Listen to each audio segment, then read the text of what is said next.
शीर्षक है बर्फ की रानी। तो आइए चलते हैं बर्फ के देश में। एक समय की बात है, उत्तर में एक देश में एक शक्तिशाली और रहस्यमयी रानी रहती थी, जिसे स्नो क्वीन के नाम से जाना जाता था। उसने बर्फ के एक विशाल साम्राज्य पर शासन किया, जहां सर्दियां कभी खत्म नहीं होती थी और हमेशा ठंडी हवाएं चलती थी। उसका महल पूरी तरह से चमचमाती बर्फ से बना था। स्नो क्वीन खूबसूरत थी, लेकिन उसका दिल बर्फ की तरह ठंडा था। पास के एक गांव में काई और ग्रेरा नाम के दो सबसे अच्छे दोस्त रहते थे। वे अविभाज्य थे, हर पल एक साथ बिताते थे, खेतों और बगीचों में खेलते थे। काई चमकती आंखों और गर्मजोशी भरी मुस्कान वाला एक उज्जवल लड़का था, जबकि ग्रेरा एक दयालु लड़की थी, जिसमें सौम्य भावना और फूलों से प्यार था। सर्दियों के एक दिन, जब काई और ग्रेरा बर्फ में खेल रहे थे, एक भयावह घटना घटी।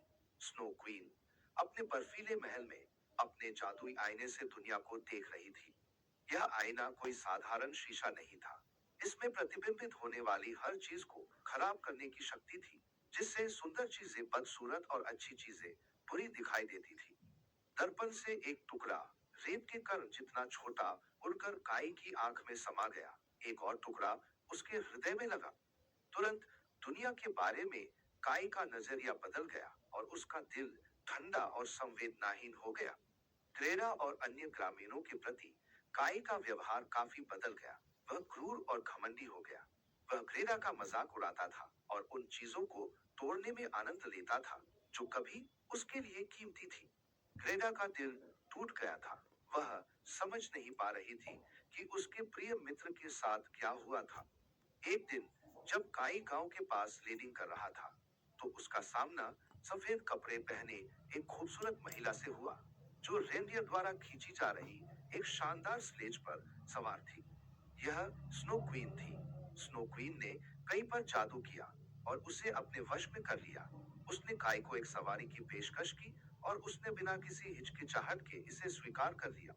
स्नो क्वीन उसे अपने बर्फीले महल में ले गई। उसके जादू के तहत काई ग्रेरा और गांव के बारे में सब भूल गया। गांव में वापस काई के लापता होने से ग्रेरा परेशान हो गई। वह उसे बहुत याद करती थी और समझ नहीं पाती थी कि वह इतना क्यों बदल गया है। अपने दोस्त को खोजने के लिए दृढ़ संकल्पित होकर वह ठंड और आगे आने वाले खतरों के बावजूद एक साहसी यात्रा पर निकल पड़ी। ग्रेरा की यात्रा लंबी और कठिन थी। उसने अंधेरे जंगलों, जमी हुई नदियों और बर्फ से ढके पहाड़ों के बीच यात्रा की।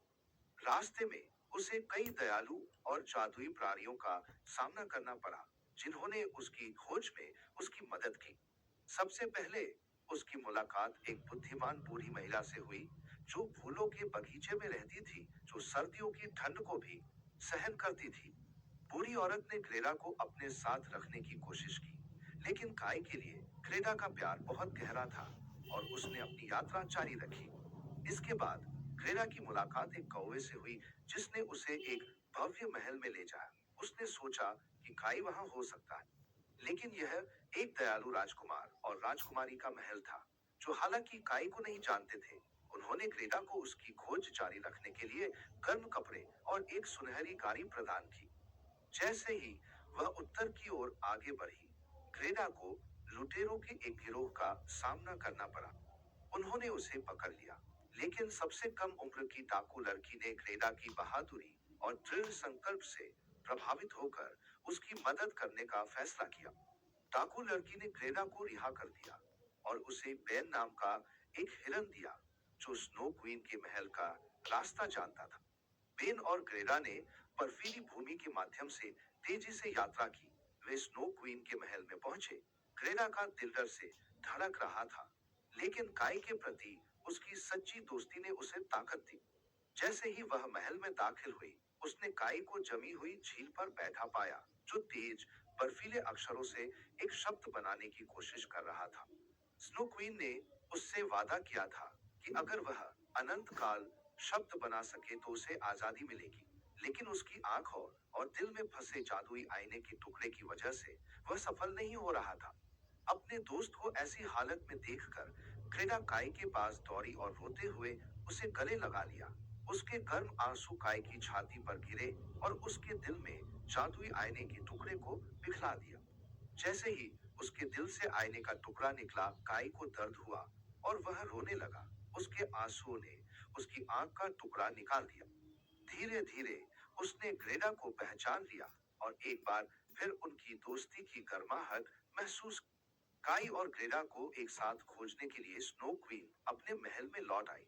वह गुस्से में थी, लेकिन ग्रेडा के प्यार और सच्ची दोस्ती ने पहले ही उसका जादू तोड़ दिया था। ऐसी गर्मजोशी और दयालुता की उपस्थिति में स्नो क्वीन की शक्तियां कमजोर होने लगी। उसका बर्फीला महल पिघलने लगा और वह इसे रोकने के लिए कुछ नहीं कर सकी। जब महल उनके चारों ओर ढह रहा था, काई और ग्रेडा एक दूसरे का हाथ पकड़कर भाग गए। बेन बाहर उनका इंतजार कर रहा था, उन्हें सुरक्षा में वापस ले जाने के लिए तैयार था। वे वापस गांव की ओर निकल पड़े, जहां वसंत की गर्मी लौटनी शुरू हो गई। बर्फ पिघल गई, फूल खिल गए और ग्रामीणों ने काई और ग्रेडा की वापसी पर खुशी मनाई। दोनों दोस्त एक बार फिर साथ हो गए और काई का दिल ग्रेडा के अटूट दोस्ती और बहादुरी के लिए कृतज्ञता से भर गया।